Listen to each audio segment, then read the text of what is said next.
truth, problem, tension, solution, vision, invitation. So that's like the story framework. The thing is, especially for video, is that they all have to be connected. Story-driven marketing is about connecting with the audience, making the audience the hero of the story. So it's like really thinking about those target audiences, those personas, and what all the messaging is for those audiences. I kind of talk about it like it's the opening scene of a movie. It doesn't tell you everything, but it puts you in context. That hook up front that like sets the stage.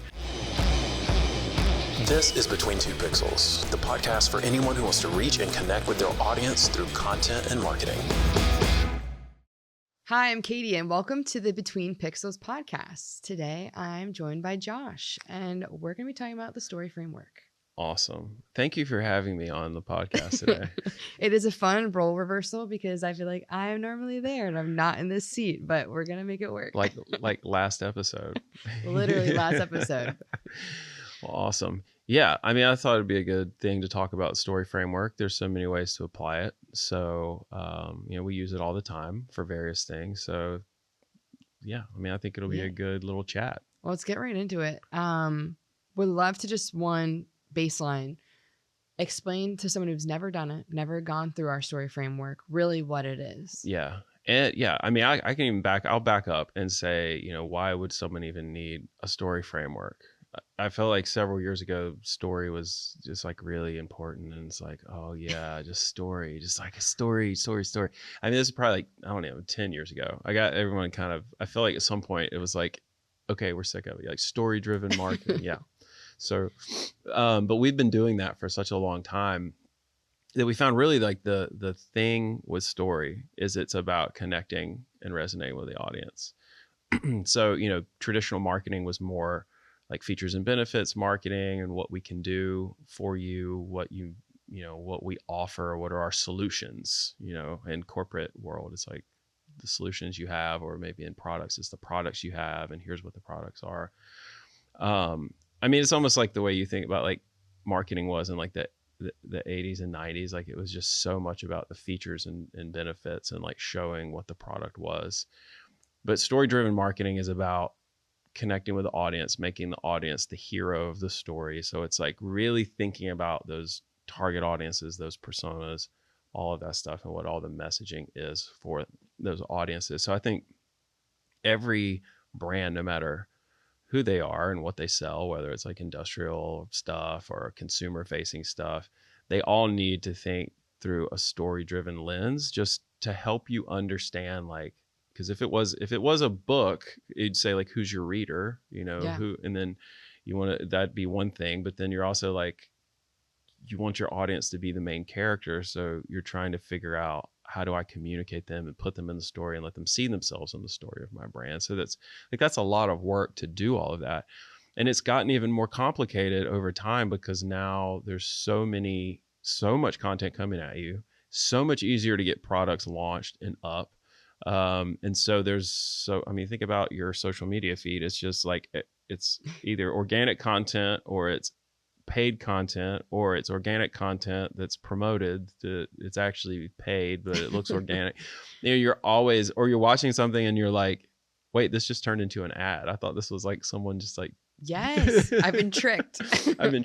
So, all this stuff is important. So as the amount of products and the amount of messages coming at you have accelerated, you have to be more tailored to like getting that messaging perfectly right, and maybe even narrowing the audience groups. And so that's why like a story driven approach or a story framework is so important, because as you identify those audience groups and those personas, your messaging gets more tailored to those groups. So I think nowadays our clients they may have bigger audience groups that we're developing personas for. And then we're like, okay, well, if that's it for that one, then everything in the framework gets tailored to that for this campaign or this like version or this cut down or this other thing. So that's kind of like big picture. But then how does our story framework work? So ours is relatively simple. I've talked about it in other podcasts, but I'll just go over it. So truth, problem, tension, solution, vision, invitation. So that's like the story framework. Truth, problem, tension, solution, vision, invitation. And I like to think about it. You can think about it like a journey you go on, like you get the truth and you go on to the next one, you work your way. So you can think about it like a train stopping at, or a subway like station stops, taking you to your destination, which is an invitation to act. But you can also think about it like a traditional marketing funnel. Like, what is it's like, what is at the top of like a traditional marketing funnel? It's like you have some reach, you have like there's are You're all broad different. and you get narrow. Yeah, they're all different, right? So it can depend on what channel you're in. If it's like email and you're trying to do reach emails or cold emails versus like, you already have an audience that's subscribed and they're on your newsletter or they're whatever, they're signed up for something. That's like very different than when you're just like going out and getting cold leads or like trying to get people in your funnel. So so just thinking about that, I like to think about it like it's like an emotional funnel. So like when you're creating content, so let's just take video for an example, because we can talk a little bit about how story framework for video is different than story framework for a marketing strategy. Because we just did a big, like a marketing strategy meeting yesterday and used the story framework, which would be different than when I go and write a video script for a client and then present that to them in the framework.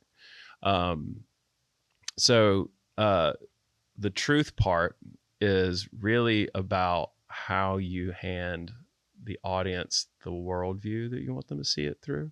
So you have to think about, you first develop the audience persona, and then you're like, all right, we now know who our audience groups are. We've identified those. Now we know who we're talking to. So now let's tell them a truth that they can all believe. It doesn't have to be something that everyone would agree with, but it should be a worldview or a perspective. I like to think about it like a lens. It's like if I was trying to explain something, I'd be like, just see it this way for a minute. So it could be an opening line, it could be a sentiment, that kind of thing. So what we do in those meetings, it's like we go through, no matter if it's for scripting or for marketing, it's identifying what all the truth statements might be for different audience groups.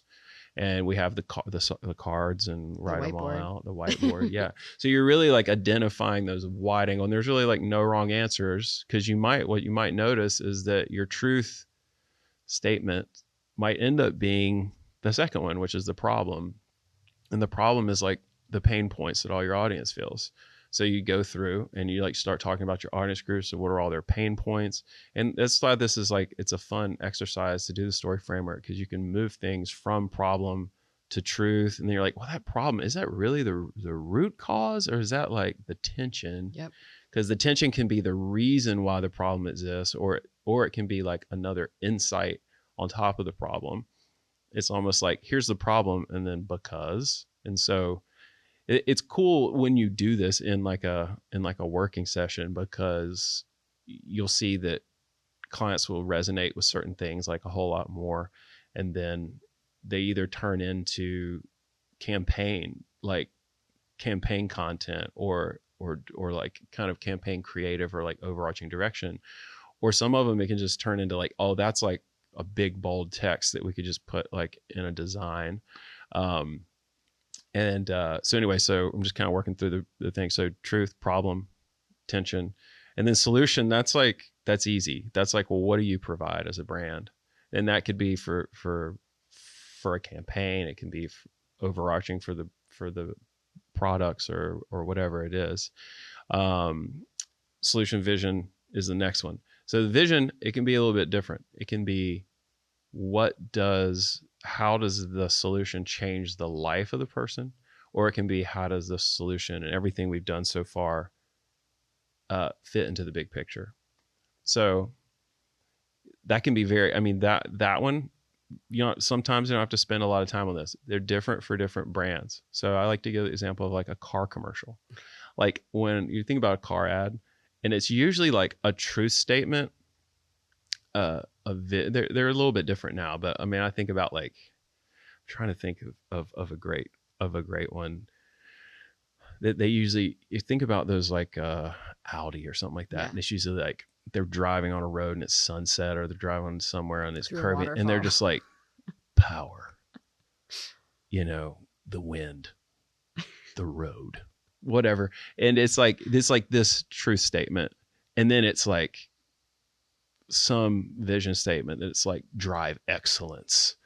It feels so aspirational and abstract sometimes. And usually aspirational is a truth statement mixed with a vision statement, and then an invitation that it's like, it's only $2,000 a month, whatever, so it's, but that's different for every brand. Some brands, it is like their truth is the problem, and you lead with, like you think about political ads, you usually lead with the problem. They're like, this is broken. And then it's like, but, solution, vision, and that's it. It's just like, it's not really, but they're a good example. Like when political season hits, you'll see a story framework, and it'll either be like problem, vision, whatever, or it'll be like, there'll be a truth, and they will tell you, hey, we want you to see the world this way while you watch this ad. And it's super obvious. Yes. You're like, I don't even think I believe that, but they're trying to tell you this is the way they're it using is. that voice, and they use the voice. So yeah, so it's definitely it's something we've seen work. And I will say, just to kind of finish it out, truth, problem, tension, solution, vision, and the last one's invitation. Now the thing with invitation is like it has to be appropriate. And we talk about it all the time, but like there's certain times you don't ask for certain things where you want to get your story framework, but you want to like get the right level of asked for whatever the next step is, the CTA, like whatever that call to action is. It just needs to be the right thing for the content, Yeah, you can't go to like buy this thing now. It might be have a conversation. Yeah. Then they might buy. Learn more, just show the brand, like whatever that is. Or maybe it's, I don't know. What do you think when it comes to like invitation? Like how do we balance the appropriate level of call to action? Because you can almost cheapen something if you push it too hard. Yeah, I don't want to be so aggressive with it. And I think too, it's like, where are they at in the process? Like you talked about earlier, is this cold? They don't even know we exist. This is an awareness play. I don't think we can go all the way to the end and have like the conversion happen. Yeah. Or if it's someone who actively already knows us, maybe they can convert at the end. And it's a very direct, like, okay, well, vote now, buy now, do this thing. Yeah. No, it's true. Yeah, because I know like we talked about like our ALO Health stuff before. Like a lot of the things we do for them, they do have really specific calls to action because they're related to campaigns. Yeah. So like when we're doing things, it's like, hey, we're really trying to make sure people know they can go get their whatever, like they can do mammograms here, they can do this, they can get imaging, they can do fill in the blank. We really want them to know we're open late, we can do XYZ. So like there's all these things that are tied directly to specific audience group outcomes that we're trying to, and campaign outcomes. So all those things kind of connect, but it's just then looking at your mix of content and being like, all right, which of these are getting certain invitations and calls to action and all of that. But that's interesting. So, I don't know. It could be useful to talk about the balance between the two or the different use cases.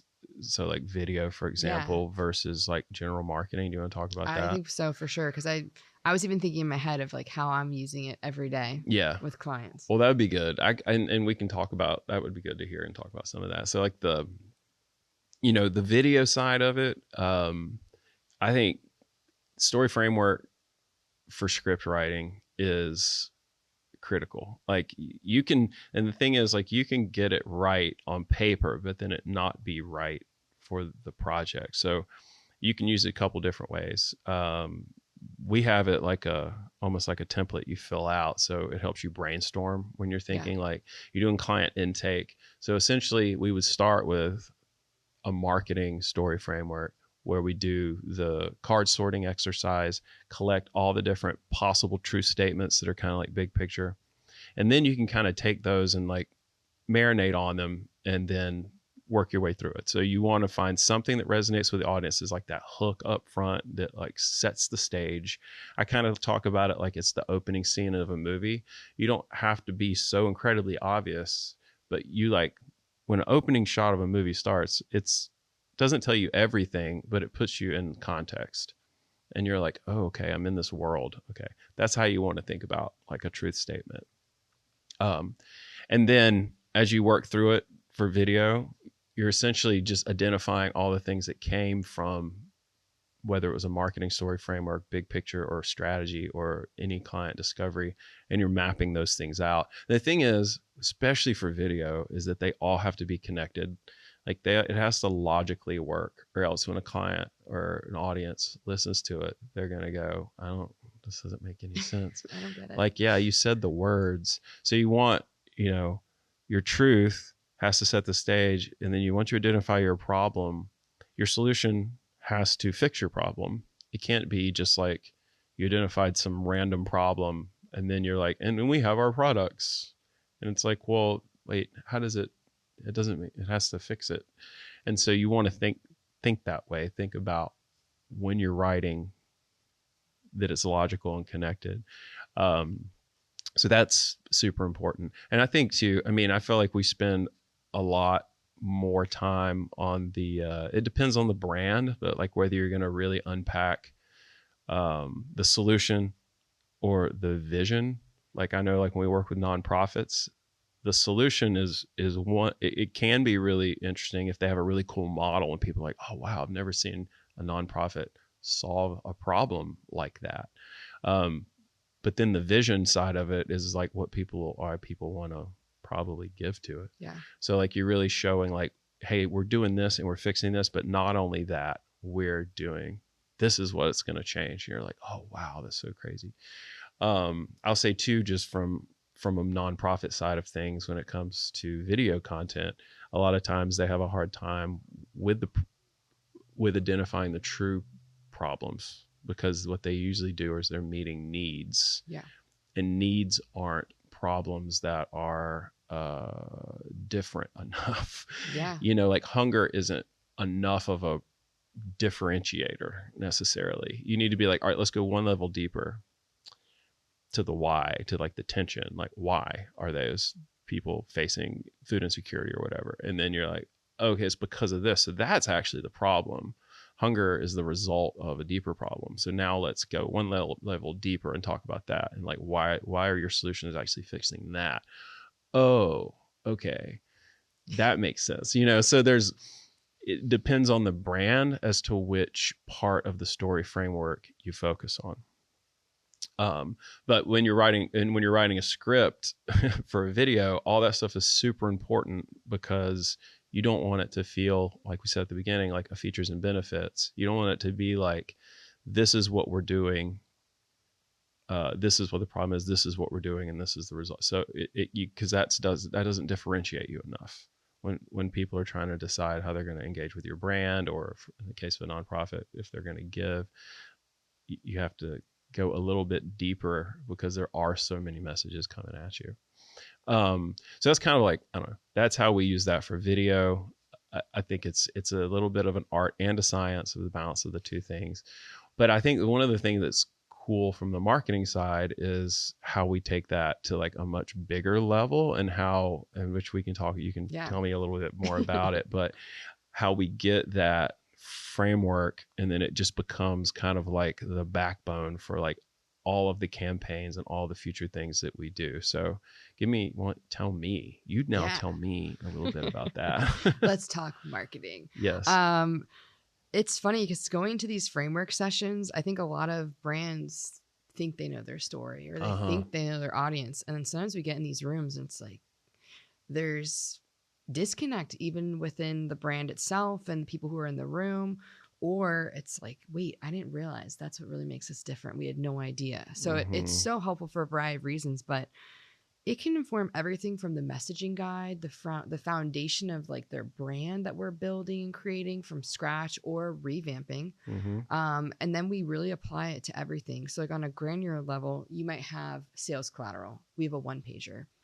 We'll map it to the story framework. Even though we know the story, what is that particular piece of content supposed to achieve? And we'll write it using our messaging guide, but then we'll map it. Okay, Mm-hmm. problem. How are we going to put this in? Or do we just need to do the solution? Are we doing an invitation? How are we going to write that? And then similarly, like you mentioned, campaigns, figuring out what elements we want to address in a campaign. Even a single piece of social content could take into account the story framework when we're mapping it out. Mm-hmm. But especially for campaigns, written materials, any kind of sales decks and things like that, we need it. It's like so vital to help do the creative process. How do you feel from the audience persona side of things? Like, how critical is that? Obviously, it's very, but how critical is that, and how deep do we go as far as the nuance of like personas and like identifying the target audiences and like kind of like even drilling down even deeper in those kind of things? Like, how has that worked and fit into the story framework and marketing side? Well, it's so important because we need to make sure we're actually talking to the right people. I think sometimes it uncovers, wait, we've been targeting the wrong audience this whole time. They don't even resonate with our story. We shouldn't be going after them. So finding a way to clearly identify who we should be speaking to, that's huge and really important, of course. And then making sure it's not a one size fits all campaign or content strategy. And it helps us to drill down super deep. We have different audiences for different campaigns, or even different audience groups within the same campaign. And maybe they just need to see a different type of person in their asset, if you will, their one pager. Yeah. And so we're curating it for all those different audience groups, even if they're all trying to achieve the same thing. Yeah. I mean, it's a lot. It's a lot to kind of figure all that out. To think about. You might have like 7 audience groups. And it's almost like you have, this overarching framework where it's like for social, you can pull this one or that one. And for an ad, you're going to pull like a little bit of this and a little bit of that. And you might skip some parts of the framework because of the type of content and where it's being placed. But then like each one of those pieces of content has their own little mini framework. Yes. And it's like this design piece. Now we're in here. Now we're like one level deeper and we're just like doing just something here and just make sure the messaging is right and the copy is right and the design is right. And then it all fits and it's on brand and all of that. So it's super fascinating. I feel like it's incredibly versatile because otherwise it's hard to pass on like a brand's messaging to a team. Because I remember when I first started in marketing and video, and early on, I just remember staring at a blank screen when a client would hire me to do something, and they would be like, "I need a script for this," and I would just be like staring at the screen, like, "Where do I even start? Like, how do I identify what a good opening line is?" And no one told me. And then when we kind of reverse engineered this story framework, because we had done some really successful fundraising content for nonprofits. And I remember sitting there thinking, like, how do I train someone how to do this? Because this stuff really worked when we did it. And it was like not something we were like, we need a story framework. Let's write it out. What's a good framework for a story? Or take someone else's and just change the words. We literally just had a bunch of content we had done that was successful, and I was trying to figure out what made it successful. And then I was like, oh, well, I kind of use this. It kind of fits this framework if you're looking at it. And then I just wrote it all out, and then I used it to train our producers as we were growing. Because I mean, back then I think we had like 4 or 5 people on staff, and I was like, all right, here's the framework. When you do intakes with clients, put it in this framework. And when you write a script, use this framework.